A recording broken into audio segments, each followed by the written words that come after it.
Vamos lá. Vamos lá. Hernan, a Leila não vai? Não vai viajar. Por quê? Leila Pereira não vai ao Rio de Janeiro.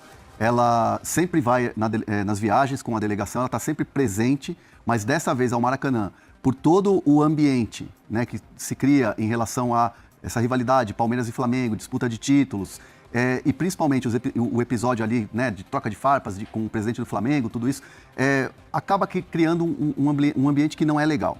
E a Leila já teve outros episódios no Maracanã, onde ela teve que passar no meio da torcida do Flamengo, porque ela foi impedida de passar por causa do camarote, assim, era um camarote que ela não poderia passar pelo meio, e aí teve que dar uma volta, passou pelo meio da torcida do Flamengo e tal, então isso acabou uma coisa meio constrangedora para ela, que é presidente do clube, que está lá para acompanhar a delegação, tem que passar no meio da torcida do rival. A gente lembra que ela não foi alguns meses, ou no ano passado, anterior, no jogo contra o Botafogo. Não foi também. Também, porque tava aquela briga dela com o Textor. Tinha aquela troca de declarações em relação ao Textor também. Então, assim, a Leila, avaliando, né, isso obviamente o clube também, avaliando junto com a presidente, eles tomaram a decisão de não levar a presidente. A presidente não vai até o Rio de Janeiro acompanhar a partida. Ela vai acompanhar, claro, evidente, pela televisão, mas não vai estar presente no Rio de Janeiro. É aquela coisa de poupar qualquer situação que possa acontecer de constrangimento, de ter que passar no meio da torcida, de ser hostilizada, aquela coisa da rivalidade que tomou conta entre Palmeiras e Flamengo nos últimos anos, então ela decidiu se poupar, não vai ao Rio de Janeiro. Eu lembro também que no jogo aqui em São Paulo teve uma confusão envolvendo assessores ou o pessoal lá do Flamengo, mas do Cláudio Castro, né, do governador do Rio de Janeiro também. Agora, eles não se encontraram ontem lá na sede da Conmebol? Então, só para... acertaram ou não? Assim, foi um encontro ontem com todos os times semifinalistas da Libertadores e o presidente Alejandro Domingues. Sei. Lá no Paraguai, a gente tá vendo a foto aí, né? Leila de um lado, BAP do outro. Quase que um na ponta e outro na ponta, né? O mais distante possível. Não, mas é que tem uma semifinal de um lado e outra semifinal do outro. Não, mas assim, obviamente que Leila e BAP não sentaram à mesa um do lado do outro. Ficou distante. O clima não foi um clima assim, não teve nada, foi um clima cordial. Presidentes ali diante de uma reunião importante de uma semifinal de Libertadores com o presidente da Conmebol. Foi uma coisa ali protocolar, a presidente do Palmeiras ou presidente do Flamengo. E uma informação muito importante, que assim, há uma especulação, uma possibilidade da mudança da final de Lima pela situação política que está envolvendo o Peru nesse momento. Me garantem, a fonte nota 9.9, essa fonte me garante que em nenhum momento o assunto mudança do local da final da Libertadores foi tratado nessa reunião. Nessa reunião. Não foi nem ventilada a possibilidade. Olha, estamos vendo aqui, de repente vai mudar para o Paraguai. Sim. De repente vai para o Chile, vai para o Uruguai. Não, zero. Não tocaram no assunto. Falaram de assuntos da semifinal, dos momentos dos clubes, aquela coisa toda, da organização, dos clubes para Libertadores e tal. Uhum. Mas tocar no assunto, mudança de local da final, zero. Eu quero que vocês aí no chat respondam quem vocês acham que é mais forte no bastidor, a Leila ou o BAP. E, Bruno, essa informação de que foi um encontro ali apenas cordial entre eles, ela também é interessante porque eu lembro que há algum tempo, quando a Leila estava querendo contratar o Pedro, sim, que era o Landinho o presidente. Aí o Landinho e a Leila, eles ficavam trocando assim, né, algumas... Não era farpas desse jeito que tá agora. Aberto, né? Não era aberto, mas tinha uma disputa entre eles. Sim. E eu lembro que teve uma reunião na CBF que um até deu carona pro outro. Então o ambiente, você lembra disso? O ambiente era até muito mais amistoso do que de fato parece entre a Leila e o BAP, Bruno. E foi o que o Hernan trouxe no começo da semana, e você também, Bruno, lembra na perfeição quando o assunto era Gerson. Se o Palmeiras entraria na briga para ter o Gerson, entre outros motivos, para quem sabe incomodar, picar, chatear o Flamengo. E lembra que vocês trouxeram a informação de que há sim uma picardia, provocações, enfim, críticas entre eles do lado público, mas no privado são profissionais e, enfim, não ficam se debatendo, digladiando, e tampouco a Leila chatearia o Flamengo com o Gerson somente por conta disso. Então, essa informação que vocês trazem agora mostra que uma coisa é a parte pública, o show-off, e isso vai ao encontro do assunto anterior, por que não, né? A gente fala muito da questão da pressão externa, muitas vezes é mais para jogar para a torcida, para mostrar que, olha, estamos tentando, estamos reclamando, estamos nos posicionando, seja em relação à arbitragem ou seja em relação a essa disputa Flamengo e Palmeiras, quando no fundo, nos bastidores, no dia a dia, no olho a olho, eles têm uma posição diferente. Pelo menos mostra, felizmente, profissionalismo do lado dos dois, tanto do Flamengo como do Palmeiras. E assim, teve essa questão que você falou dela ter sido impedida de passar por causa do camarote do governador. Isso. A época, lembrando que era... Teve aqui no Allianz também. Teve aqui no Allianz também, que o Marcos Braz reclamou. Isso. Essa treta toda que aconteceu no Maracanã da Leila ser exposta, ter que passar no meio da torcida do Flamengo, foi ainda na gestão Landim. Então, assim, não vamos colocar tudo na conta dessa coisa de troca de farpas públicas com o BAP, por isso que ela não está indo. Não é isso. Isso é um componente a mais. Tá. Mas a questão toda mesmo é de se resguardar, de não ter que passar por situações como ela passou lá no Maracanã, né? De, não pode passar aqui porque é do governador, e aí tem que dar a volta e passar no meio da torcida. Então, é muito se preservar e evitar qualquer tipo de constrangimento. Mas vocês acham que esse ambiente está muito pesado? Assim, tô falando na questão da segurança mesmo pro jogo, porque ó, tem uma mensagem até aqui do Hugo, ele mandou algo que é assim, ó, além dessa rivalidade do Palmeiras e do Flamengo, tem também essa história da Leila ser próxima do Vasco, tal, isso aí aqueceu, esquentou o bastidor, né? O BAP falou sobre isso também recentemente, o Vasco também se pronunciou, né? A torcida do Vasco ficou brava, o Vasco também se manifestou, é mais um ingrediente aí nessa disputa, não é, Bruno? Não tá mais quente ou até mais perigoso do que deveria? Eu diria que as declarações públicas, elas não ajudam, mas pra mim, muito honestamente, por enquanto, nenhuma delas passou do limite. Nenhuma delas teve ali incitação de violência, do provocar ao ponto de instigar o torcedor. É bem verdade que a maioria pensa muito mais com o coração do que com a cabeça, mas foi o que eu disse. Não ajuda, é mais um ingrediente forte, mas eu não consigo colocar isso como grande culpado, como grande incentivador dos problemas. Se porventura existir ali problemas, e infelizmente até podem acontecer entre torcedores, é muito claro, a culpa passa a ser dos torcedores, porque ainda vejo, não passou do limite, não passou daquela linha tênue em relação a críticas e provocações entre os dois clubes. É que pra torcedor violento, qualquer faísca já é motivo pra virar um incêndio, né, Hernan? Mas eu concordo com o Bruno, não justifica, não deveria ser motivo, né? Não deveria. Pra violência. E tem a questão das redes sociais, né? Também. Fica a rede social pegando fogo ali durante a semana tal, e existe o mundo da rede social e existe o mundo real do estádio, né? Mas, obviamente, ela passando no meio da torcida não é legal para ela como presidente do clube, né? Evitar esse constrangimento, não que a torcida do Flamengo vá atacar a Leila, vá agredir, aquela coisa da violência como a gente está falando.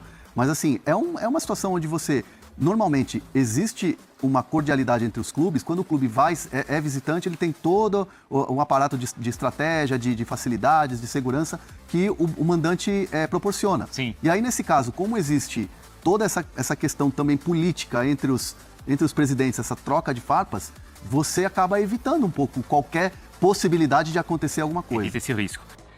O Whindersson diz aqui, ó, vocês não acham que os dirigentes do Flamengo e o treinador estão chorando demais? Mas justamente para botar pressão no próximo jogo, é uma questão também, tá? O João Batista dos Santos tá em Jaraguá, Goiás. Pra mim, se o Palmeiras ganhar do Flamengo, já é o campeão brasileiro. Não, acho que não, porque aí vai 6 pontos, mas tem mais de 9 rodadas ainda pela frente. Tem muita mensagem ainda. O Valkyrisson mandou aqui, ó, Hernan, sonhei com você. Ah, é? E mandou um coração. Pô, que bom, legal. Qual é o sonho, Valkyrisson? Responda aí. Quero saber qual que era o sonho, se era sonho bom ou se era sonho ruim, se era pesadelo dele. Era pesadelo, manda aí. Não, Bruno Andrade. A cara do Bruno Andrade. Manda aí, Valkyrisson, detalhes não, mas manda só o assunto do sonho. Detalhes vamos evitar, né? Não precisa. Deixa quieto. Manda detalhes, só não precisa ler os detalhes. Tá bom, deixa ele mandar isso. os detalhes. Manda, eu compartilho aqui fica nos bastidores. Vamos falar do Palestra, mandou aqui a Daniela Alves. Bom, é o seguinte, ó. Ontem o Abel, foi boa a entrevista do Abel ontem, não foi? Foi legal. Ele sempre dá boas entrevistas, né? Sim. E a do Felipe Luiz também foi boa. Sim, e outro aí, também dá sempre boas também, entrevistas. as entrevistas do Felipe normalmente são muito boas, sim. E aí os dois, cada um defendeu o seu centroavante. Vamos ver. O Brasil é um país especial e todos nós fazemos o nosso trabalho na sua função. Eu na minha, tento fazer o meu melhor, vocês na vossa também, e a pergunta é completamente legítima. É um dos jogadores jovens que nós temos ao nosso dispor, e se o selecionador nacional entender que o deve levar, está tudo certo. Ele tem que continuar com este trabalho dele, trabalhar muito, fazer golos, que os centroavantes vivem de golos também, não é? Mas, O Pedro é um jogador top, todos conhecemos, mas o mais importante é a equipe. E hoje ele deu tudo pela equipe, se doou em todas as fases do jogo, fez 2 semanas excelentes de treinamentos, está muito bem, e o campo fala, está num grande momento. E esse Pedro é o que todos queremos agora. Quem mantém eles no campo são eles mesmos. Ô, Bruno Andrade, como é que tá essa disputa, então, na seleção? Porque tem o Richarlison, claro, aí tem o Caio Jorge, talvez tenha perdido um pouco de espaço, e tem a disputa entre o Vitor Roque e o Pedro. É uma disputa pra ser um dos convocados aí na posição de centroavante da seleção, Bruno? Dá pra dizer tranquilamente que é uma disputa, porque acho pouco provável que o Ancelotti leve os dois para a Copa do Mundo, ou que pelo menos chame os dois para os próximos jogos em simultâneo. Até porque ele vai dar minutagem e rodagem para aqueles que ele confia mais. Por enquanto, aquele que ele confia muito, por exemplo, mas não tem marcado, é o Richarlison. O João Pedro, por mais que não seja um centroavante fixo, é a grande referência, juntamente com o Matheus Cunha. Para mim parece muito claro, Matheus Cunha e João Pedro praticamente garantidos. O Richarlison tem muito peso para o Ancelotti. O Ancelotti, aliás, antes mesmo de assumir o posto de treinador da seleção, ele já havia passado para pessoas próximas que o Richarlison, para ele, seria quase que o atacante, o 9 ideal, só que o Richarlison não tem correspondido, não tem abraçado, e aí surge então ali uma brecha, ou algumas brechas. O Caio Jorge, que poderia ser lá atrás essa opção, não conseguiu a sua sequência, então fica quicando pro Pedro e o Vitor Roque. O futebol é momento, mas também dá para olhar aqueles que o Ancelotti confia mais, enfim. Certa vez eu ouvi, enfim, numa comissão técnica do Corinthians, o Tite dizendo que é bem verdade que o momento conta muito, a fase conta muito, mas a maioria dos treinadores, e não dá para fugir a isso, tem lá o seu elenco fechado, tem lá os seus preferidos, aquele que condiz mais com a forma de jogo, com a leitura de jogo, com a forma como o treinador pensa. E nesse caso, o Pedro fica um passo à frente do Vitor Roque por motivos óbvios. É um jogador já com muita andança ali pela seleção brasileira. O Vitor Roque, até pela juventude, dá pra tranquilamente pensar numa outra Copa. Não que não mereça já. A concorrência é maior no sentido de opções, não de qualidade excessiva. Mas o Vitor Roque tem tempo e tem mostrado muito. O Flaco tem aproveitado na Argentina, logo pinta também algo pro Vitor Roque. O Hernan tem que falar dessa história do Flaco e do Vitor Roque. Mas só ainda sobre a seleção, um cara que tá atrás nessa fila toda, até porque não tem jogado, mas que o Ancelotti tem boa relação, é o Endrick. E ele ainda não descarta chamar o Endrick em próxima data FIFA. A questão é que o Endrick precisa jogar. O Ancelotti, então, ele pensa no Endrick como jogador da seleção brasileira ainda. Ainda pensa porque a relação entre eles é boa e o Ancelotti já conhece o Endrick. A questão é que o Endrick, nesse momento, não tem jogado pelo Real Madrid. Até completando, né, aquilo que o Bruno trouxe ontem, que a gente discutiu ontem sobre o Endrick, sobre possibilidade de ser emprestado na próxima janela ou não. Repercutiu muito. E o Bruno trouxe a informação pra gente do Olympique de Marseille. E a gente discutiu aqui que não é nem da intenção do Real Madrid nesse momento emprestar o Endrick, nem do Endrick sair. Sim. Mas não está descartada também, eventualmente, se ele não tiver espaço, existir um empréstimo. Só que o que é importante? O Real Madrid descarta emprestá-lo para o futebol brasileiro. Porque a pergunta que mais chega aqui, ele pode voltar para o Palmeiras, pode ir para o Flamengo. Pode entrar na parada? Isso. O Real Madrid descarta negociá-lo com o futebol, emprestá-lo para o futebol brasileiro, porque o Real pensa que isso seria sabe assim, um retrocesso. Um retrocesso porque assim, o Real quer o Endrick pro presente e pro futuro. Então, se for para emprestá-lo, ele quer que o Endrick continue, pelo menos, jogando na Europa, para ter toda essa adaptação e depois, no futuro, ser aproveitado lá. Então, assim, é certeza. Aliás, essa é a filosofia do Real Madrid nos últimos anos. Exato. Um caso gritante é o do Renier. O Renier nunca jogou no time principal e rodou no futebol alemão, no próprio futebol espanhol, depois vai para o futebol italiano e nunca foi aproveitado no Real Madrid e nunca o Real abriu as portas para voltar ao Brasil. Então o mesmo vai acontecer seguramente com o Endrick. Ou fica jogando no Real Madrid principal, ou quem sabe dá um pulinho no Real Madrid Castilha. E por último, numa última questão, rodar na Europa. O futebol brasileiro, o Real Madrid é muito claro. Por exemplo, o Mastantuono, por exemplo. Se porventura cair de rendimento, eu tenho certeza absoluta que para a Argentina ele não volta. Se for aproveitado ou na Europa ou no próprio Real Madrid. Isso, é a ideia, é a filosofia do clube. Tem uma postagem do Vitor Roque, você tava lá com o Vitor Roque ontem também, não tava, André? E aí? Ele tá aqui, a fase é excelente, né? Ele tá rindo à toa, né? Ele tá feliz demais, assim, é o melhor momento que ele tá vivendo. Tomando o energético. Mas ele gosta também, hein? Mas aí é tudo certo, né? Tudo certo. É uma zoeira, né? Sim. Uma zoeira. Óbvio que ele errou na questão da outra postagem contra o São Paulo. Foi algo indelicado e tal, que é um assunto que assim, é desnecessário. Né? Você não agrega nada. E o próprio Palmeiras conversou com o Vitor Roque entendeu e apagou. O Palmeiras orientou o Vitor Roque. Orientou, falou assim, olha, isso aí gera violência, cara. Orientou, deu uma bronca. Chamou de canto e falou, olha, isso aí não é legal, isso gera violência, isso gera assunto ruim em rede social, isso gera uma briga que é desnecessária. Gera violência, né? E assim, muita gente ficou pegando do lado, o futebol tá chato, o mimimi, não sei o quê, não pode mais brincar e tal. E aí, essa brincadeira com o energético, o Red Bull pode. Claro. É diferente, ele tá é o símbolo tomando o negócio. Time. Nesse caso, é o símbolo do time ali. É o símbolo do time. Todo mundo faz essa brincadeira. Não é algo pejorativo, pesado, homofóbico. Sim. Entendeu? Mas você ia falar, tinha a pergunta aqui, ó. Qual que era a pergunta? Uma era se o Flaco pode ir pra Europa e você falou que tinha atualização do Vitor Roque também. A questão Porque assim, os dois jogadores hoje estão com muita visibilidade. O Flaco Lopes, inclusive, renovando o contrato, sendo bem falado fora do futebol brasileiro, ganhando notoriedade no futebol argentino. Isso tudo gera o quê? O mercado começa a se movimentar. Né? A ideia do Flaco Lopes e o sonho do Flaco Lopes é jogar no futebol europeu um dia.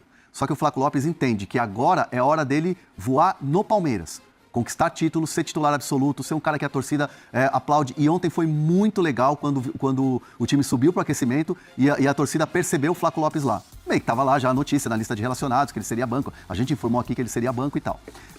Mas assim, quando viram o Flaco Lopes, tem sido uma festa diferente. Tem sido uma comemoração diferente do torcedor do Palmeiras. Então, naturalmente, isso chama a atenção do mercado europeu e é um sonho do Flaco Lopes. Mas hoje, o foco do Flaco Lopes e de quem está gerindo a carreira dele é ser campeão no Palmeiras, é marcar o nome na história do Palmeiras e aí depois pensar numa transferência. Então vamos pensar aqui, tem a janela de janeiro, a não ser que o Flaco Lopes assim, chegue a uma proposta que seja muito boa para o Palmeiras, como foi com o Richard Rios. Ou a do Estevão. E aí não tem como, tem que vender e tal, e aí o Palmeiras vai ao mercado e traz alguém para substituir. Mas assim, a ideia, pensamento hoje de ambos, Palmeiras, staff do Flaco Lopes e do próprio jogador é marcar a história no Palmeiras, marcar a presença, ser artilheiro, ganhar a Libertadores, ganhar brasileiro como protagonista e marcar o nome na história para depois pensar numa transferência. Esse Flaco Lopes. E tem o Vitor Roque. O Vitor Roque. Coisa. O Vitor Roque. O Palmeiras acabou de pagar aí 20 e tantos milhões. Estavam falando que o West Ham queria, na Itália falando que o Milan tá de olho também. A questão do Vitor Roque é isso que a gente estava falando do Endrick. O Real Madrid não empresta para um time brasileiro e o Vitor Roque teve que ser comprado para voltar ao Brasil. E esse passo que ele deu na carreira, que muita gente fala que é um retrocesso voltar para o Brasil e tal, foi estratégico do Vitor Roque com os seus empresários para ele voltar a caminhar para frente, dando um passinho atrás. Sim, dar um passo para trás para dar 2 para frente. Para dar 2 para frente, né? E isso ele está conseguindo com sucesso. Então, assim, ele prova para Barcelona, na época, que ele é um cara que tem muito valor. O Betis não tinha certeza se queria ficar com o Vitor Roque. Prova que o Betis estava errado nessa avaliação, né? O Betis contratou um centroavante quando o Vitor Roque estava por empréstimo. Sim. Então, hoje, o Vitor Roque começa a também ter o nome já sendo ventilado em times da Itália, em times da Inglaterra, mas a ideia do Vitor Roque o Palmeiras abriu as portas para mim, o Palmeiras me fez voltar a sorrir, me deu toda a estrutura, toda a tranquilidade, porque ele vamos lembrar, né? O Vitor Roque chegou e o Vitor Roque não performou. Tinha muita gente que colocou o Vitor Roque em dúvida. 50 quilos nas costas, que o Abel falava. O Palmeiras deu tranquilidade a ele e hoje é uma situação que o Vitor Roque focado no Palmeiras, focado em títulos no Palmeiras e quer voltar para a seleção brasileira. O grande objetivo do Vitor Roque hoje é voltar à seleção brasileira. Oferta, mercado exterior e tal, o Vitor Roque, obviamente, pensa em voltar para a Europa, mas não agora. Olha, tem algumas mensagens aqui perguntando do Memphis e do Neymar, o Felipe Silva já tá aqui, a gente vai falar sobre isso, tá? Mas antes, olha a mensagem que o cara mandou pro Bruno Andrade aqui, vem ver, depois eu mostro pra você, Hernan. Mas o Bruno, o Felipe Luiz, né? O Bruno Andrade. Ô, Bruno, Felipe Luiz. Eu tô tentando ver aqui no YouTube também no chat, né? Não, foca na informação. Primeiro foca na informação, depois eu leio aqui a mensagem. Mas o Felipe Luiz tem novidade sobre a questão lá da renovação? Assim, não há um avanço na renovação. O que temos aqui é uma novidade que, honestamente, para mim é significativa, até por acompanhar bastante a forma como trabalha o Jorge Mendes, o superagente português da Gestfoot. Geralmente, o Jorge Mendes, quando os assuntos não envolvem os tubarões, por exemplo, José Mourinho, Yamal, lá atrás de Maria, Cristiano Ronaldo, quando os assuntos eram fortíssimos, ele assumia. Quando os assuntos não eram tão fortes assim, não que fossem insignificantes, não é por aí, mas quando não eram os tubarões, ele passava ou pro João Camacho ou pro Valdir, que são seus assistentes, enfim, seus braços direitos. No caso do Felipe Luiz, ele puxou para si a negociação da renovação de contrato. E isso surpreende porque, como eu disse, ele geralmente passa essa pasta para quem está abaixo dele, que vai levar a sério na mesa, mas o Jorge Mendes entra mais na parte final. Nesse caso, não. O Jorge Mendes abraçou a ideia, abraçou o Felipe Luiz, lembrando, ele agencia a carreira do Felipe Luiz desde janeiro. 2 pontos curiosos aqui. Tá aí, né, família? Ficamos aqui com aquele giro de notícias do Palmeiras. Palmeiras se isola aí, né? Agora, próximo jogo contra o Palmeiras, contra o Flamengo, né? O Palmeiras enfrenta o Flamengo. E é aquele jogo de ganhar e ganhar, né, cara? O Palmeiras vai pra cima com tudo pra poder ganhar contra o Flamengo. E vamos na esperança aí de conseguir logo levar pra casa esses 3 pontinhos e vamos pra cima com tudo, valeu? Um grande abraço pra você, não sei o que mais, até o próximo vídeo. Fui!